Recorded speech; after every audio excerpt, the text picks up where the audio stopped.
pessoal, tudo bom? Bem, eu finalmente terminei de ler O Festim dos Corvos. Eu falo finalmente porque eu demorei um bom tempo para ler esse livro. E o livro da vez então vai ser ele, né? Vai ser esse quarto volume das Crônicas de Gelo e Fogo do George Martin. Aquelas informações técnicas que eu costumo passar aqui no início do vídeo, eu não vou passar porque é o quarto volume da saga que a gente está lendo aqui.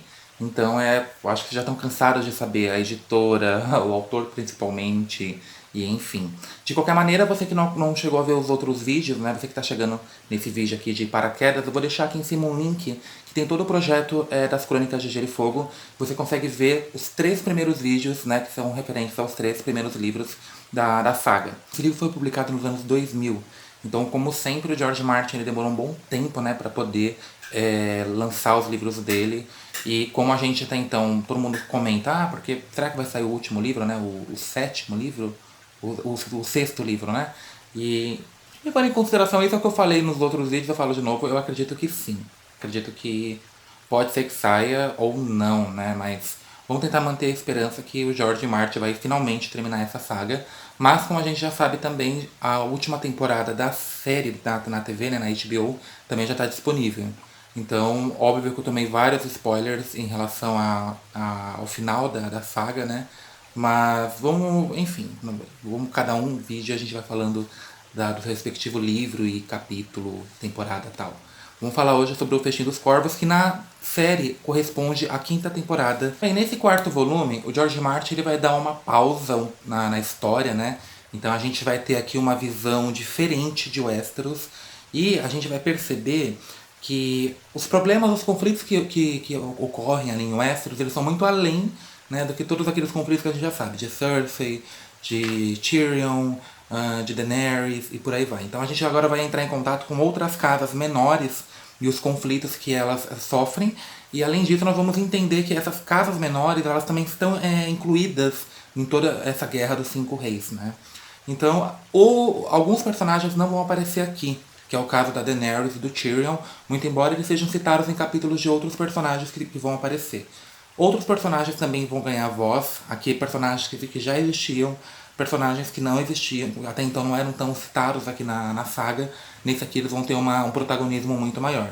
Antes de começar então, gente, a falar dos acontecimentos que ocorrem aqui, não esquecendo então que aqui embaixo, né, na descrição do vídeo, tem também uma resenha escrita minha lá no meu blog, no Recanto das Letras, e ali você consegue ter uma noção maior, né, de tudo as minhas impressões e enfim. Então vários acontecimentos que eu iria trazer pro vídeo, eu não vou trazer pro vídeo, até mesmo porque são muitos spoilers que eu estaria dando.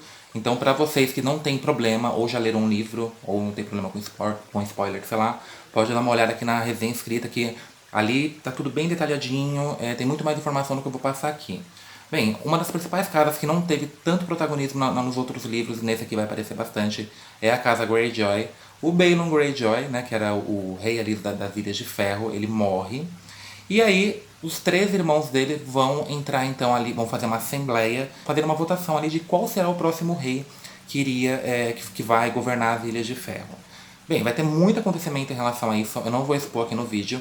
O principal acontecimento que eu posso falar pra vocês é que a Asha Greyjoy, a filha do Balon Greyjoy, ela vai tentar entrar nessa disputa, né? Já que ela seria a principal herdeira do trono ali do pai. Mas ela já vou dar esse spoiler também, ela não vai conseguir por ser uma mulher. Esses 3 irmãos, cada um tem uma característica muito própria, né? E isso vocês vão ter que ler o livro. Eu confesso que eu nunca tinha percebido esses personagens, tanto nos livros anteriores quanto na série também. Eu fui perceber eles agora, né, nesse 4º volume da saga. Mas enfim, agora o que acontece ali com os Greyjoy é exatamente essa disputa pelo trono ali, né? Pela cadeira de ferro, como eles chamam, das Ilhas de Ferro. Outra casa que vai aparecer aqui agora também com maior ênfase é a casa Martell, que é a casa que vive ali na região de Dorne, da cidade de Dorne. E como nós sabemos, a princesa Myrcella Lannister, ela se encontra lá para se casar, né, com o príncipe Tristan Martell. E assim, o rei ali, né, o príncipe Doran Martell, que é um cara meio preguiçoso, tal, ele quer manter uma paz ali no reino, só que ele tem as sobrinhas dele, né, que são conhecidas como as serpentes de areia, e essas sobrinhas, elas estão, assim, de toda forma, tentando vingar a morte de Oberyn Martell, que a gente sabe que morreu no livro anterior, quando eles fizeram ali aquela disputa lá em Porto Real, para decidir a inocência do Tyrion. Então ele foi assassinado, as Serpentes de Areia elas querem começar uma guerra contra Porto Real, contra a rainha Cersei Lannister, e fica nesse dilema entre o príncipe, né, Doran Martell, e as sobrinhas, a Serpente de Areia. Ele acaba até prendendo essas sobrinhas para tentar manter ali um certo controle, mas elas não são muito controladas não, elas vão tentar de toda forma entrar nessa guerra contra o Porto Real. Uma das táticas que elas tentam usar ali é tentar colocar na cabeça da princesa Myrcella Lannister que ela sim, por ser a irmã mais velha do rei Joffrey Baratheon, quem merece, né, quem é digna do trono da sucessão, na verdade é ela e não o rei Tommen, que está atualmente governando o Porto Real e governando todo o Oeste. Agora a parte principal, que eu achei assim, pra mim foi um dos melhores capítulos que tinham, eram os capítulos da Cersei. A Cersei, ela na verdade que comanda agora todo o Westeros, né? Ela tá como rainha regente, mas como o menino é muito pequeno, né, o rei Tommen, então quem tá governando na verdade todo o Westeros é a rainha Cersei. E ela vai cometer muita burrada, assim, ela vai fazer, eu acho que é uma burrada atrás da outra. Tudo começa, na verdade, ela já começa esse livro exatamente no ponto que terminou no livro anterior. Nós sabemos que o Tyrion, né, ele matou, o Tyrion Lannister, ele matou o pai, o Tywin Lannister, e ele conseguiu fugir, né? Ele foi lá para as terras do Mar do Verão, né, para Essos, e enfim, tanto que na série mostra, né, ele até conhecendo a Daenerys e tal. Eu acredito que essa parte que apareceu na série, mas não apareceu no livro, vai aparecer no próximo livro.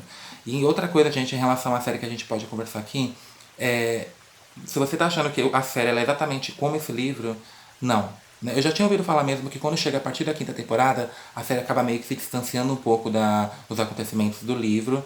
Então, meio que, tanto na questão cronológica, né, que eles acabam invertendo alguns pontos ali, quanto até mesmo na questão de alguns acontecimentos que ocorrem na série que não ocorreram nesse livro. E, enfim, né. Então, a Cersei Lannister, ela acaba ali ela tá resolvendo a questão da morte do pai e ela não derrama uma lágrima. E aí a gente percebe o quanto ela realmente é uma pessoa fria, assim. Ela até sentiu um pouco a morte do pai, mas é muito pouco, assim, é muito. A preocupação dela mesmo é ela pegar e se tornar a rainha de Westeros. E uma coisa também que eu percebi aqui, isso eu vou dar um spoiler agora, se você não quer ouvir, passa uns minutinhos adiante aí. No livro anterior, no livro anterior, se eu não me engano, no segundo livro, né, A Fúria dos Reis, a Daenerys Targaryen ela acaba tendo um envolvimento sexual com uma de suas leais ali. Dessa vez, quem vai ter esse envolvimento vai ser a Cersei Lannister, que inclusive até me chocou um pouco, me surpreendeu, porque eu jamais imaginava que a Cersei ela se envolveria, né, com uma outra mulher, mesmo porque a gente vê ali essa questão de desejo sexual imenso que ela tem pelo irmão e enfim. E ela acaba se envolvendo com uma mulher. E o que a gente percebe nesse envolvimento sexual que tem entre ela e essa amiga, né, que é a Mare Redder, se não me engano, a gente percebe que ela teve essa relação sexual com a colega, né? Tem que ela não tem amigo, na verdade. Não sei nem dizer qual que é essa relação da Cersei com as demais personagens, né? Porque ela não é uma pessoa de muitos amigos. Mas a gente percebe que ela tem aquilo porque ela sofreu muito na mão do rei Robert. E a gente percebe também que ela sempre quis ser um homem. Essa coisa de não poder governar o Westeros, de não ter sido a verdadeira rainha, né, por conta de ser uma mulher, é uma coisa que a incomoda muito. Por ela, o destino dela seria ela ser homem, porque ela acredita fielmente que ela deveria ser a rainha e governar o Westeros. E ali a gente vai ver então não somente ela tendo esse envolvimento sexual como uma vingança, né, por todos os abusos que ela sofreu pelo sexo masculino, mas também ela se aproveitando agora do filho menor, né, que é o rei Tommen, para governar o Westeros. E como que Porto Real assim, ela chega no auge de tudo assim, da destruição. A rainha Cersei, ela realmente ela comete muitas e muitas burradas aqui. Uma dessas burradas é que ela acaba restaurando a fé militante, né? Então, ela vai dar um poder militar à religião dos Sete. Então, nesse momento, os religiosos eles vão ter um poder de punir tudo que eles consideram como pecado. Então, só que esse problema essa restauração da fé militante vai acabar prejudicando ela mesma, né? Porque não somente pela questão dos incestos que ela teve, mas também por outros problemas que ela teve ali, ou vamos dizer, outros pecados que ela cometeu. Então, no final do livro, a fé militante acaba se voltando contra ela mesma. Então, ela acaba sendo até presa, mesmo ela sendo rainha, ela acaba sendo presa. Tudo começa, né? Ela restaura isso porque ela acredita, existe uma lenda, né? Existe uma profecia que diz que um dia ela seria rainha, mas que um dia ia nascer uma mulher, uma moça muito mais bela, né? E queria tomar tudo que ela tem, tudo que é mais querido para ela. Ela não acredita, ela nem imagina, ela nem coloca na mente que poderia ser a Daenerys. Então ela acredita que essa rainha, né, que foi feita a profecia lá quando ela era criança, ela acredita que essa rainha se refere a Myrcella Tyrell, que é a rainha, né, ela é legal por ter se casado com o rei Tommen Baratheon. Então ela restaura isso, tenta criar ali uma situação, uma cilada, para provar que a Marjorie Tyrell cometeu ali adultério, né? Acabou tendo algumas relações sexuais ali fora do casamento para poder prender e condenar a princesa, a rainha Marjorie. Mas ela acaba sendo vítima do próprio feitiço. E isso, para vocês terem uma noção melhor, vocês vão precisar dar uma olhada lá no livro anterior. Os capítulos da Brienne, gente do céu, os capítulos da Brienne foram assim, para mim, os mais tediosos que houveram. Eu tinha momentos assim que eu ficava, meu Deus, é a Brienne que vai começar o capítulo. Então eu ficava muito entediado com os capítulos da Brienne, que continua em busca, né, da Sansa Stark. E no final ela vai acabar encontrando quem, no vídeo anterior eu falei pra vocês que a Catelyn Stark ela não morreu, né? Ela acabou sobrevivendo e nesse livro agora a gente vai ter uma noção de fato do que aconteceu com ela. Ela foi ressuscitada, vamos dizer assim, pelo Senhor da Luz, que é lá aquela religião da Melisandre, né, do Stannis Baratheon, e ela se tornou a Senhora Coração de Pedra. E ela vai voltar acusando a Brienne de ter se unido aos Lannisters, né, por conta dessa relação de amizade que ela criou com o Jaime Lannister, e ela vai querer se vingar da Brienne. É muito interessante porque o livro termina e a gente não tem noção do que aconteceu com ela.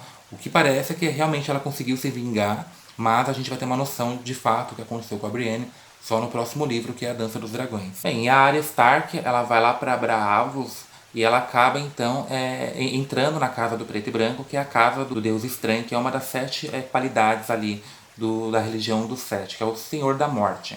E os capítulos da Arya foram os mais assim, interessantes, porque a gente percebe o interessante desse livro aqui, gente, é que o George Martin ele vai trabalhar muito bem as questões das religiões.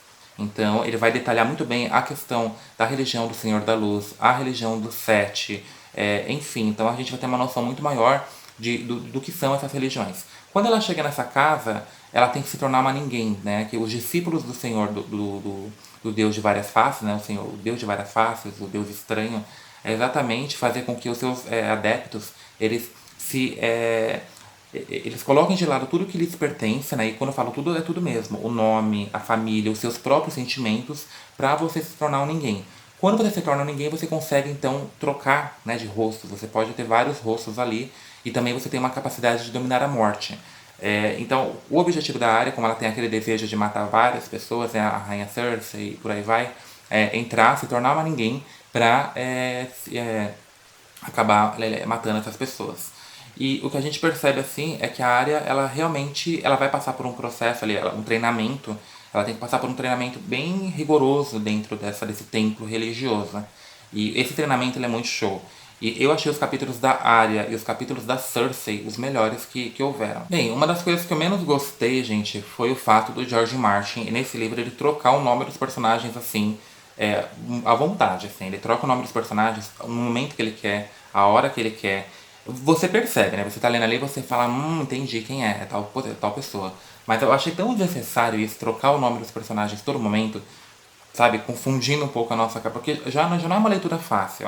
As Crônicas do Gelo e Fogo não é uma leitura fácil.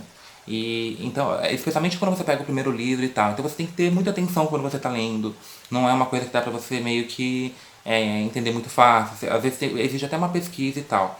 Então, assim, trocar o nome dos personagens eu achei, assim, extremamente desnecessário. Outro fato curioso que eu percebi aqui, eu achei muito interessante também, é a forma como o Martin, ele mostra que, especialmente quando a Cersei, ela restaura, né, a fé militante, é o perigo do fanatismo religioso. A gente tem que tomar cuidado com o poder que é dado à fé. Isso a qualquer religião. Quando a gente traz isso um pouco para a nossa realidade, a gente pode pensar no Estado Islâmico, a gente pode, trazendo um pouco mais ainda para a nossa realidade, né, como o Brasil, a gente pode pensar na bancada evangélica, a gente pode pensar nessas igrejas neopentecostais, né, o quanto essas religiões elas tentam dominar a sociedade, né, de acordo com seus dogmas e fé, por conta do poder que é dado a elas. Então é muito curioso. Bem, gente, a maior parte das minhas opiniões, enfim, eu deixei escrito lá na minha resenha. Você pode dar uma olhada entrando no blog aqui no Recanto das Letras, tá? Eu, por incrível que pareça, eu vejo muita gente falando porque não gostou, não é o melhor livro da saga, é o pior, é mais chato. Eu gostei dessa saga, eu gostei desse volume, desse livro. O que eu posso dizer pra vocês é que é uma leitura muito lenta. Nossa, os acontecimentos aqui, eles demoram muito, sabe? E o Martin ele vai detalhar, por exemplo, ele detalhar um castelo X. Ele já faz isso nos outros livros, mas para ele detalhar nesse livro um castelo X, muitas vezes ele vai demorar 2, 3 páginas para detalhar um detalhe tão pequeno assim, sabe? Então é um pouco cansativo, mas é uma leitura bem legal e eu ouso dizer que é uma das melhores, um dos melhores volumes até agora que eu achei da saga, por alguns contextos. Bem, gente, é isso então. Logo a gente já vem com a Dança dos Dragões, né, que é o último livro da saga. Eu também, essa semana, já posto um vídeo de outra leitura que eu fiz. Até o próximo vídeo.